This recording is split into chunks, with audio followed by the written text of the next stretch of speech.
అందరికీ నమస్కారం. అమ్మ మాట అమ్మాయి బాట ఛానల్కి స్వాగతం. కథ చెప్పుకుందామా? మేకు విలువ. పూర్వం ఒక గ్రామంలో ఒక పేద యువకుడు ఉండేవాడు. అతని పేరు గోవిందుడు. అతనికి పెళ్ళయింది. 2 పిల్లలు కూడా కలిగారు. కానీ భూవసతి కొంచెమైనా లేకపోవడం చేత గోవిందుడు వారిని తన రెక్కల కష్టం మీద పోషించవలసి వచ్చింది. ఇందుకుగాను అతను రహస్యదారిన బస్తీకి నడిచి వెళ్ళి ఏదైనా కూలీనాలి చేసి డబ్బులు సంపాదించి ఆ డబ్బుతో ఇంటికి కావలసిన వెచ్చాలు తెచ్చుకుంటూ ఉండేవాడు. ప్రస్తుతం గోవిందుడు పొదుపు ఎరిగినవాడు. అతని చిన్నతనంలో అతని తండ్రి, నాయనా, ప్రతి చిన్న వస్తువుతోనూ ఎప్పుడో ఒకప్పుడు అవసరమైన పని ఉంటుంది అని చెప్పేవాడు. ఒకనాడు అతను రహదారిన బస్తీకి నడిచిపోతూ ఉండగా అటుగా మంత్రి కొడుకు గుర్రం ఎక్కి శరవేగంగా వచ్చాడు. గోవిందుడు చూస్తూ ఉండగానే గుర్రం కాలి నాడా మేకొకటి జారి దారిలో పడిపోయింది. బాబూ, లాడం మేకు పడిపోయింది అని గోవిందుడు ఎలుగెత్తి అరిచాడు. మంత్రి కొడుకు వెనక్కి తిరిగి చూసి నిర్లక్ష్యంగా చెయ్యి ఊపి ముందుకు వెళ్ళిపోయాడు. ఒక లాడం మేకు కోసం వెనక్కి వెళ్ళటం అతనికి పరువు లోపమనిపించింది. అదీకాక అతను అరణ్యంలో నుంచి వెళ్ళే అడ్డదారిన నగరానికి వెళుతున్నాడు. అందుచేత ఆ మేకు లేనందువల్ల పెద్ద ఇబ్బంది ఏమీ ఉండదనుకున్నాడు. కానీ ఈ విషయంలో మంత్రి కొడుకు చాలా పొరబడ్డాడు. అతను అరణ్యంలో అట్టే దూరం పోకమునుపే గుర్రం కాలిలాడం వదులై ఊడి వచ్చింది. గోవిందుడి దగ్గర మేకు తీసుకొని ఉండినట్లయితే మంత్రి కొడుకు ఏదో విధంగా లాడాన్ని మళ్ళీ బిగించి ఉండేవాడే. కానీ లాడం లేక గుర్రం కుంటుతూ ఉండటం చేత అతను గుర్రం దిగి నడవవలసి వచ్చింది. అతను అరణ్యం గుండా నడిచిపోతూ ఉండటం చూసి దొంగలు అతని మీద పడి నిలువు దోపిడీ చేసి అతన్ని ఒక చెట్టుకు అంటకట్టి పారిపోయారు. ఈ లోపల గోవిందుడు లాడం మేకు తీసి తన వద్ద ఉంచుకొని ముందుకు సాగాడు. అతను కొంత దూరం వెళ్ళేసరికల్లా ఒక బండి దారిలో ఒరిగిపడి ఉండటం కనిపించింది. సాయి మేకు పోవటం చేత చక్రం ఒకటి ఊడి వచ్చేసింది. బండి పక్కన ఒక ధనికుడు నిలబడి ఉన్నాడు.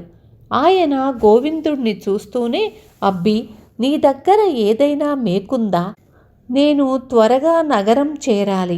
మధ్యదారిలో ఎక్కడో సాయి మేకు పడిపోయింది. ఈ దిక్కుమాలిన ప్రదేశంలో ఇంత ఇనుప ముక్క కూడా ఉన్నట్టు కనపడదు అన్నాడు. గోవిందుడు తన వద్ద ఉన్న లాడం మేకు తీసి దాన్ని చక్రం ఇరుసులోకి రాతితో దిగవేశాడు. ధనికుడికి ప్రాణం లేచి వచ్చినట్లయింది. నువ్వు కూడా నగరానికే పోతున్నావేమో, బండిలో రా అంటూ ధనికుడు గోవిందుణ్ణి తనతో నగరానికి తీసుకుపోయి అతని చేతిలో ఒక బంగారు కాసు పెట్టాడు. ఆ కాసు చూడగానే గోవిందుడి కళ్ళు పెద్దవి అయ్యాయి. అది తన కుటుంబానికి 2 మాసాలు సరిపోతుంది. తన తండ్రి ఏనాడో అన్న మాట ఇప్పుడు అక్షరాలా నిజమయ్యింది. ఒక చిన్న లాడం మేకు బంగారు కాసు తెచ్చిపెట్టింది. గోవిందుడు నగరంలో తన కుటుంబానికి 1 నెల రోజులు సరిపడే సరుకులు కొని ఒక గోతాంలో వేసుకొని దగ్గర దారి కదా అని అరణ్యం గుండా ఇంటికి రాసాగాడు. అతను కొంత దూరం వచ్చేసరికల్లా దారికి ఒక పక్కనున్న చెట్ల వెనుక నుంచి ఏవో ఆర్తనాదాలు వినిపించాయి.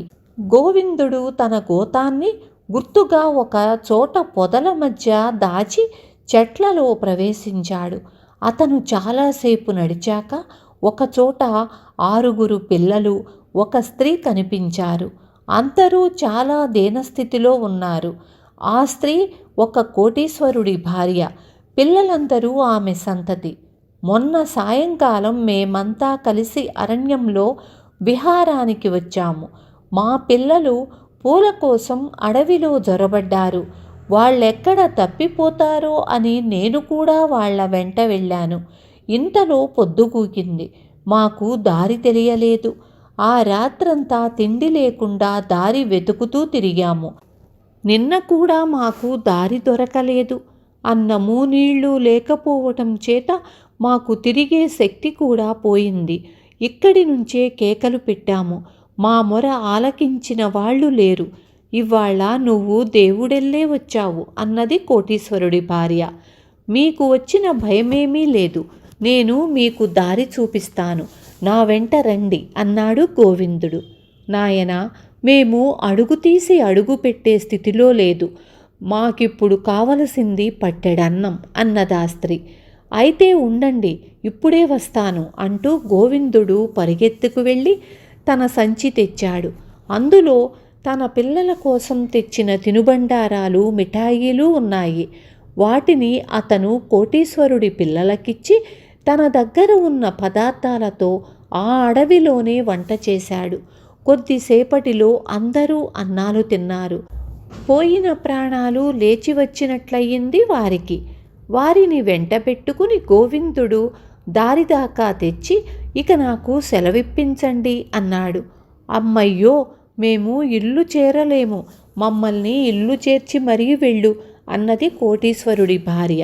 ఆమె తన పిల్లలతో సహా ఇల్లు చేరి గోవిందుణ్ణి పంపివేస్తూ అతని చేతిలో ఒక చిన్న సంచి పెట్టింది. గోవిందుడు దాన్ని విప్పి చూసుకుంటే అందులో 8 బంగారు కాసులున్నాయి. వాటిని చూసి అతని కళ్ళు మరీ పెద్దవయ్యాయి. ఒక్క లాడం మేకు ఇంత డబ్బు తెస్తుందని అతను కలలో కూడా అనుకోలేదు. అతను మరికొన్ని సరుకులు కొనుక్కొని అడవి దారిన బయలుదేరాడు. అడవి మధ్యకు చేరుకునేసరికి అతనికి సమీపంలో మనిషి మూలుగు వినిపించింది.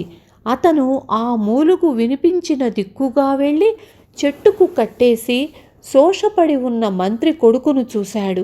మంత్రి కొడుకు హీనస్వరంతో తనకు జరిగిన ప్రమాదం గురించి గోవిందుడికి చెప్పాడు. గోవిందుడు అతని కట్లు విప్పి నడిపించుకుంటూ తన ఇంటికి తీసుకుపోయి కడుపు నిండా తిండి పెట్టాడు. బాబు, తమరు లాడమ్మేకు లేని కారణం చేత ఎంత నష్టపోయారో, నేను దానితో అంత లాభం పొందాను అంటూ గోవిందుడు తన కథ యావత్తూ చెప్పాడు. అంతా విని మంత్రి కొడుకు, చూడు గోవిందు, సరిగ్గా నీ వంటి వాడొకడు నన్ను కనిపెట్టి ఉండడానికి నౌకరుగా కావాలి. నా వెంట నగరానికి వచ్చేయి. నీకు మంచి ఇల్లు జీతము ఇస్తాను అన్నాడు. ఆ రోజే గోవిందుడు తన కుటుంబాన్ని తీసుకుని నగరానికి వెళ్ళి మంత్రి కుమారుడి వద్ద కొలువులో ప్రవేశించాడు. విన్నారు కదా, ఏదైనా పూచిక పుల్ల కూడా పారేయకూడదు. అది కూడా ఒక్కొక్క రోజు ఉపయోగపడవచ్చు అని తెలుస్తుంది కదా ఈ కథ వలన. రేపు మళ్ళీ ఇంకొక మంచి కథతో మీ ముందుకు వస్తాను.